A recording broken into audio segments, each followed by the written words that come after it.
কিন্তু গোলাম বলতেছে হুজুর পা ধরছি, আমাকে একটু সুযোগ দেন, আমি একটু নামাজ পড়ে আসি।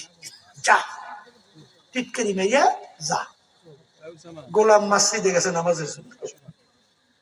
সময় পর সময় যায়, গোলাম তো মসজিদ থেকে বের হয় না।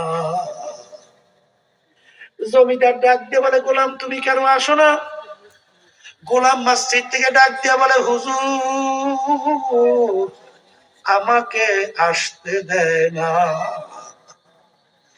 জমিদারের পায়ের রক্ত মাথায়, এত বড় আমার স্টেটের ভিতরে এত বড় কার সাহস আমার গোলামকে আটকায় রাখতে পারে? হাত দিতে দিতে যখন মসজিদের কাছে গেল, কে তোকে এত বড় স্পর্ধা তোকে আটকায় রাখলো? গোলাম ভিতর থেকে বলে হে আমার মালিক, যে আল্লাহ আপনাকে মসজিদে আসতে দেয় নাই, সেই আমার আল্লাহ আমাকে মসজিদ থেকে বের হতে দেয় না। আসসালাতু মিরাজুল মুমিনিন, নামাজ হলো বান্দা বান্দি আল্লাহর মধ্যে দেখা সাক্ষাৎ কথোপকথনের মাধ্যম।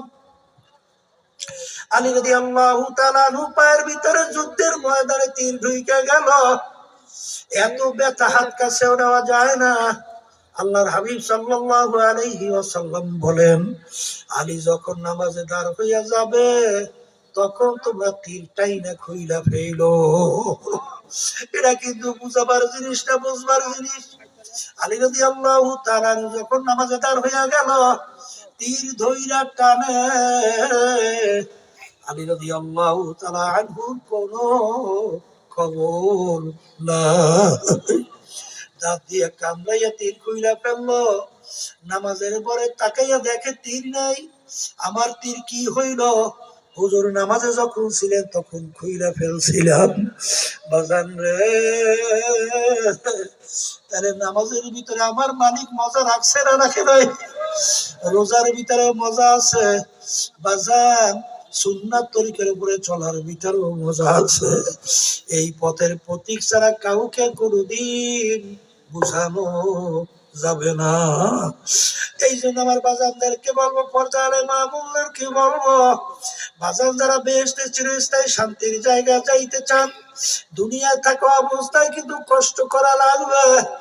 আর যারা আল্লাহর ফজল করবে, কষ্ট করার জন্য রাজি হয়ে কষ্ট শুরু করবে, আমার মালিক ওয়াদা করছেন আল্লাযীনা জাহাদু ফিনা লানাহদিয়ান্নাহুম সুবুলানা। হে আমার বান্দা বান্দিরা, আমাকে পাওয়ার জন্য তোরা যদি রাস্তায় নামো, তোদের জন্য চলার জন্য বহুত রাস্তা আমি খুইলা দেব। আজাম রে, দুনিয়া কিন্তু শান্তির জায়গা না। আজকে যাদের জন্য আমরা পাগল হইলাম, যেই দলের জন্য, যেই নেতা নেত্রীর জন্য, যেই সন্তানদের জন্য, যেই স্ত্রীদের জন্য, যেই স্বামীদের জন্য, যেই সম্পদের জন্য, গাড়ি বাড়ির জন্য, মাঝে মাঝে একটু চক্ষু বন্ধ করো, মুরাকাবা করো। যেদিন তোমাকে আমাকে সাদা 3টা কাপড় দিয়া পেঁচ দেবে, এখন দুনিয়ার দিকে তাকাইয়া দেখো, কোথায় তোমার আমার গাড়ি, কোথায় তোমার বাড়ি, কোথায় তোমার দল, কোথায় তোমার দলের নেতা নেত্রী, কই কই? এখন তাকাইয়া দেখো, তোমার মাথার ভিতরে একটা বান দিবে, মাজার ভিতরে বান দিবে, পায়ের ভিতরে বান দিয়া প্যাকেট করবে, এরপর ফালাইয়া রাখবে। দেখো কেমন দেখা যায়। মন না বুঝলো মন কি বুঝলো রে মন। এরকম কিন্তু একদিন ঘটনা ঘটবে, ঘটবে। আর এখন মনকে বুঝাই বলো, মন মাথার বান্ধে বুঝা গেল রে মন, আর কোন দিন মাথা নাড়ার শক্তি নাই। মাজার বারে মন, আর কোন দিন উঠে বসার শক্তি নাই, পায়ের বান্দে বুঝা কেন রে মন, আর কোন দিন হেঁটে চলার শক্তি নাই।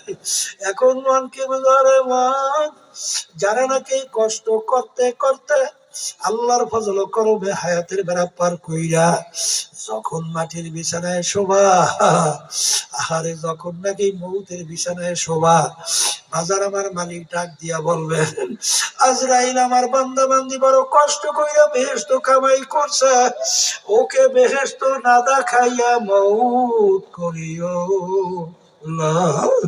ওই আল্লাহর বান্দা বান্দি স্বপ্নের মতো দেখতে থাকবে, বেহেশতের দরজাগুলা টাস টাস কইরা খুইলা যাবে, বেহেশতের হুরেরা জওয়াহিরের মালা নিয়ে অপেক্ষা করবে, আহলা সাহাবা আসো আসো আসো, তোমাদের জন্য আমরা অভ্যর্থনার জন্য অপেক্ষা করছি।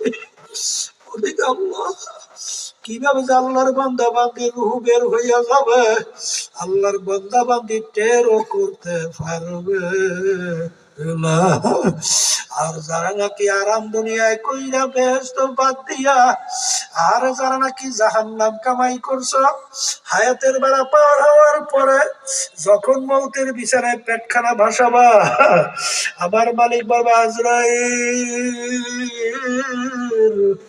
আমার সমস্ত নেয়ামত ভোগ কইরা ওরা দুনিয়ায় বাইচা ছিল, আমার দেওয়া নেয়ামত চক্ষু দিয়া দেখছিল, আমার দেওয়া নেয়ামত জবান দিয়া কথা বলছিল, আমার দেওয়া নেয়ামত ব্রেন দিয়া পড়াশোনা কইরা ব্যবসা বাণিজ্য কইরা অফিসার হয়েছে, সম্পদ কুচাইছে, আমার নেয়ামত বাতাস টানছে এবং ছাড়ছে, আমার দেওয়া নেয়ামত মাছ বিভিন্ন নেয়ামত ভোগ কইরা বাইচা ছিল, আমার হুকুম মানে নাই, ওকে জাহান্নাম না দেখাইয়া মৌত করিও না।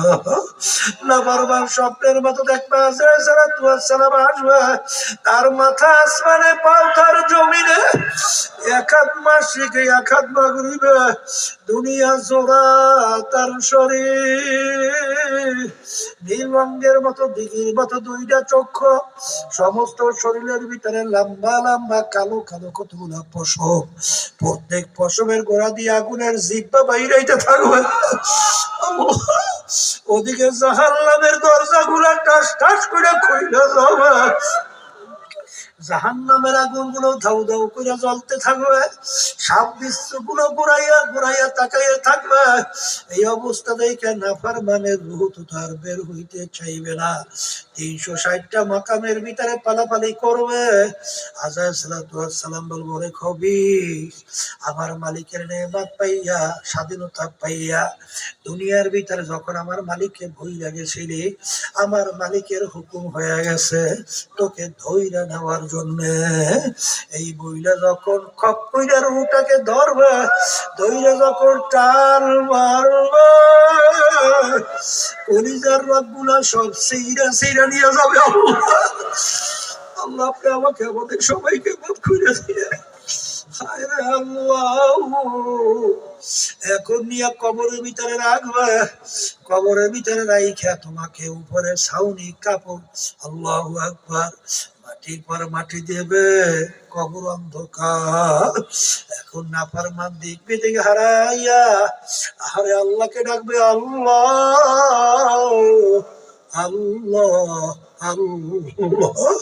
আমার মালিক বলবো, খারাপ, দুনিয়ার ভিতরে যেইভাবে তুই আমাকে ভুইলা গেছিলি, এইভাবে তোকে আমি ভুইলা গেলাম, হারে শত শত বছর আমাকে ডাকবি, একবারও আর তোর ডাকে আমি সারা দিব না। এই কবরে মাটি দুই পাশ থেকে এমন ভাবে চাপ মারো, এক পাজরে হাত দিয়ে অন্য পাজরের ভিতরে মিশাইয়া দাও, আমার কাছে কোনো খাতির হবে না। হে দুনিয়াদার পাগল আমার বাবারা, হে বড়লোক আমার বাবারা, হে ধনী আমার বাবারা, হে পর্দার আড়ালের মা বোনেরা, হে শিক্ষিত আমার বাবারা, পর্দার মা বোনেরা, বাজান রে, আজকে সাধারণ দুনিয়ার আগুনের ভিতরে 1 মিনিট আঙ্গুল ঢুকাইয়া দেখো, কয় মিনিট দুনিয়ার আগুনে আঙ্গুল রাখা যায়। আমি বলি নাই, কোন মোল্লা মৌলবী বলে নাই, আল্লাহর হাবিব সাল্লাল্লাহু আলাইহি ওয়াসাল্লাম বলেন, হে আমার উম্মতেরা, দুনিয়ার আগুনের চেয়ে 70 গুণ তেজের আগুন জাহান্নামের আগুন। ওই আগুনে কেমনে জ্বলবা? আল্লাহ আমাদের সবাইকে মাফ করে দিয়ে। যেই মামলার তদবির নাই, সেই মামলারও কিন্তু খালাস নাই। এই জন্য দেখবেন বাজার, যারা আল্লাহর ভয় ভিতরে পয়দা হয়েছে, যারা আখিরাতের চিন্তা করে, যখন দেখবে গুনার কথা মনে পড়ে, তখন 2 চোখের পানি থেকে বাইয়া বাইয়া পড়ে, আর করুণ সুরে মালিকের দরবারে ফিরে ডাক দেয়, আর বলে, মালিক রে, তুমি যদি আমাকে মাফ নাই করো, আমি একা কেমনে থাকবো ওই অন্ধকার কবরে। এমন ঘরে যাইতে হবে, যেই ঘরে নাই বাতি, এমন ঘরে থাকতে হবে, যেই ঘরে নাই সাথী। ও মুসাফির বান্দ গাঠুরি, বহু দূরে ঠিকানা, আজ বিজানা কাল বিজানা, কবর আখের ঠিকানা। আল্লাহুম্মা আমিন। এ ঘরের মেয়ে লোকেরা হাত উঠা, গুনার কথা মনে করো, 2 চোখের পানি ফেলা, আমার মালিকের দরবারে কান্দো আর মাপ চাও। যদি কান্না না আসে, মন্ত্র ধরে বল, একদিন এই ঘরের দরজা দিয়ে নতুন বউ হয়ে উঠছিল রে মন। কত মেয়ে লোকে শরবত খাইল, কত মেয়ে লোকে বাতাস করবো, আবার এমন একটা দিন আসবে, এই ঘরের দরজা দিয়ে মরা লাশ হইয়া বেরোবা, ছেলে কান্দবে মামা করে, কান্দবে মা করে, সবাব তো আর দিবা না। আল্লাহ, আপনি একটা মাঠের দিয়ে চাইয়া দেখে আপনার বান্দারা কিভাবে কান্দে। মালিক, আমাদের ছেলেও মরে নাই, মেয়েও মরে নাই, গুনাহ করে মরছি রে, মাফ করে দেন গো মাওলা, মাফ করে দেন। আল্লাহর বান্দারা একটু জোর করে কান্দেন, একটু জোর করে কান্দেন।